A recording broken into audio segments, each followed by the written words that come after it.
Well, good afternoon, friends.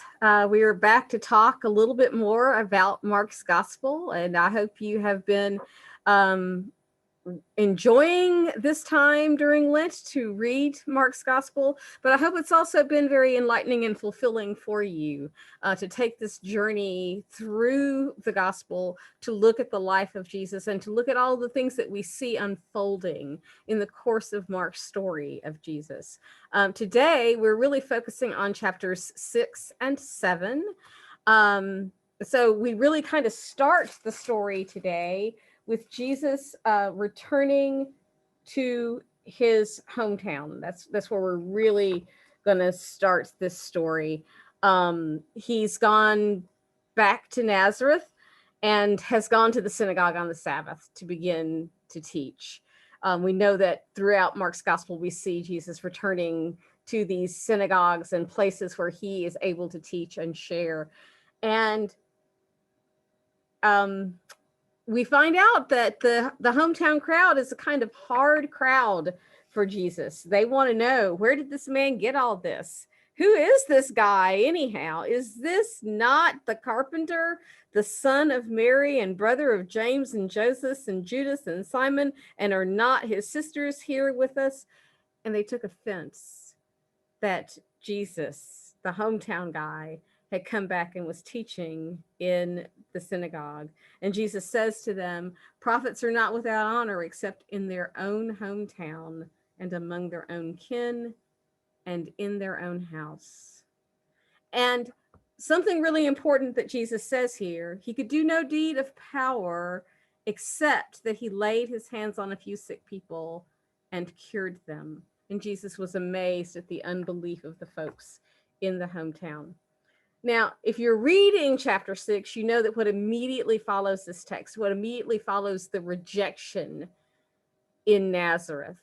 Jesus is a rock star by now, in Capernaum at least. In other places, Jesus is a rock star because Jesus has come in and is healing and restoring and making it possible for people to be reconnected to family and community and to be well. I think that's the great commentary of all of Jesus' healing stories, is that Jesus' great desire for us as human beings is for us to be well. It's for us to be well. He comes back home and he could do no deed of power there except laying his hands on a few sick people and curing them because there's such great unbelief. Now, notice that this immediately is followed by Jesus sending out the 12.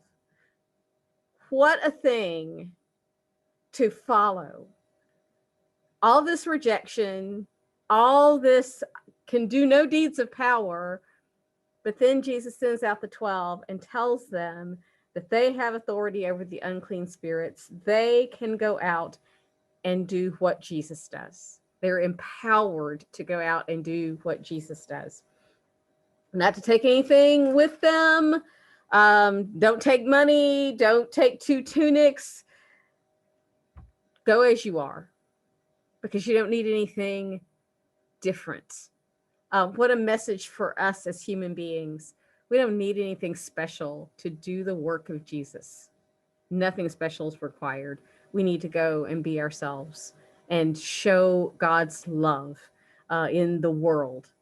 That's how we go about doing the work of Jesus.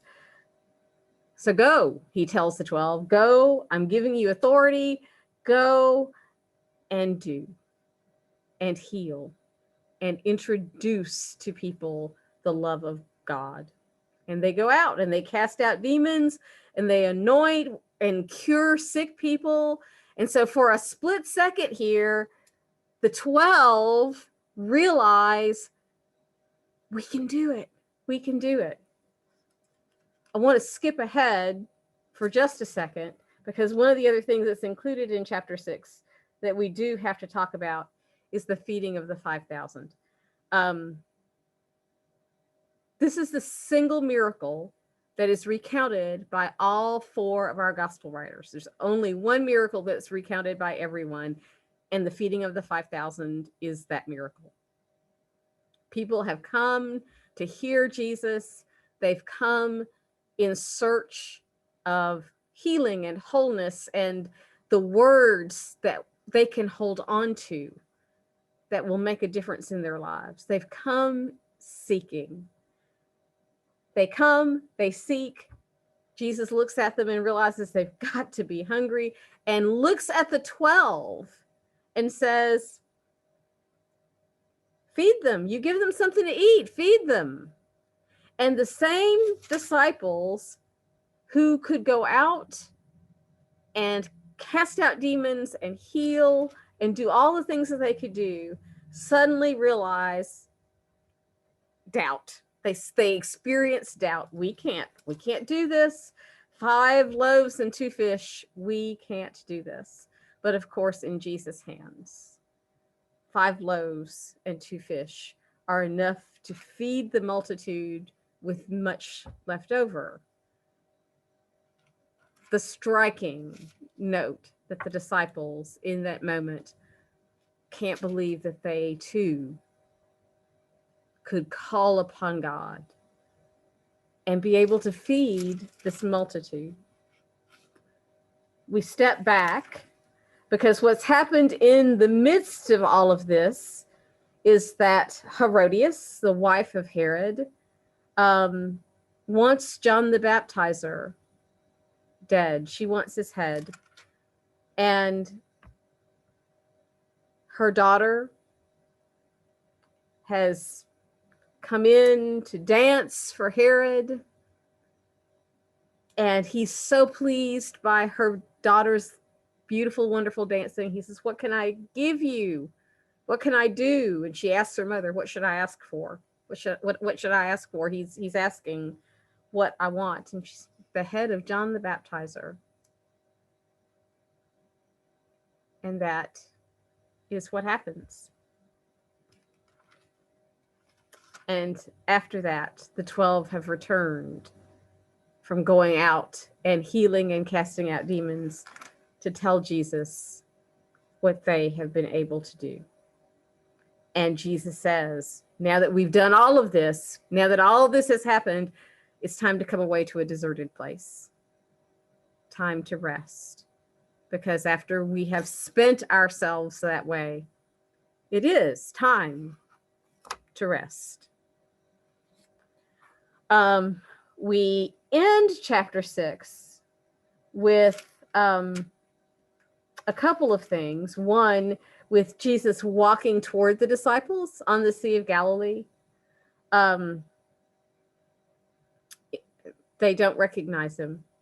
And there's a windstorm. They think it's a ghost because Jesus is walking toward them on the water. Humans walking on the water. And to believe the power of God. Just to always believe the power of God. Or maybe to say, always believing that nothing is impossible. And everywhere Jesus goes, now the word is out. Even though Jesus continues to tell people, say nothing to anyone, the word is out. And those who are sick, those who are hungering for God, they're coming to find Jesus. Wherever they can go to find him, they're pressing in, and their faith has told them that if we can just get to Jesus, we know that Jesus can heal and that Jesus can make us well. And what does that mean to us today? To know that Jesus can make us well, maybe not in ways that we want to be made well. And that's the other thing. We may not want the well that Jesus can give us, or the well that is the well that we need, because we have our own images and pictures of what well means to us. That may not be God's perfect depiction and realization of what it means to be well. So how do we open our hearts to say we want well, whatever that means, from Jesus? So we enter chapter 7 of Mark's gospel. We find the Pharisees again being critical of Jesus and the disciples eating with unwashed hands. If you travel around the Middle East at all, you know that it's a very important thing to wash your hands before you eat. And there are literally places to stop before you even think about consuming food and to wash your hands. Very public places to stop and wash your hands before you think about consuming food. What does it mean to think differently about what it means to be defiled, to say that it's not so much about eating with defiled hands as living with a defiled heart? And Jesus wants to impart that message of this isn't about our hands, but it's what's otherwise in us and what comes out of us. Hurtful words and hurtful language. That's what's hard. How do we purify ourselves of the hurtful things that we have ingested that we then hand to others and shape others' lives? A whole different way of thinking about what it means to be clean. We have two really interesting texts that are kind of paired as we close Mark's gospel. One of them is the healing of the daughter of a Gentile woman who approaches Jesus. And some of you may know that I spent the entirety of a doctoral project talking about the Matthew version of this text, the woman who approaches Jesus with a daughter who is sick and has come in need of healing. And Jesus doesn't respond as we might want to think that Jesus is going to respond to her. In Mark's gospel, this is the first time that we are told specifically that a Gentile has approached Jesus. This is the first time we're told that in Mark's gospel.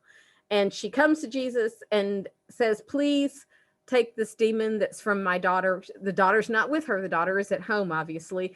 Take this demon from my daughter. And he says, let the children be fed first, for it is not fair to take the children's food and throw it to the dogs. The implication there being the healing that I have is not for Gentile dogs. Jewish people used dogs as a derogatory term to speak of Gentiles. So the implication of what Jesus says is can't waste good healing on a Gentile dog. And the woman's comeback, even the dogs under the table eat the children's crumbs. Faith that's great enough to believe that even a crumb from Jesus. Faith and desperation to believe that even a crumb from Jesus is enough to heal her daughter. And Jesus says, for saying that, you may go. The demon has left your daughter. Jesus doesn't even need to be present with her. Jesus heals her from afar. Doesn't need to touch her. Doesn't need to do anything other than command from where he is that the demon leave the child. And this, of course, when the woman returns home, she does indeed find that the demon is gone. Her child is no longer possessed by it. We pair that text with a text of a man who has a hearing and speech impediment, and friends have brought him to Jesus so that Jesus can heal him.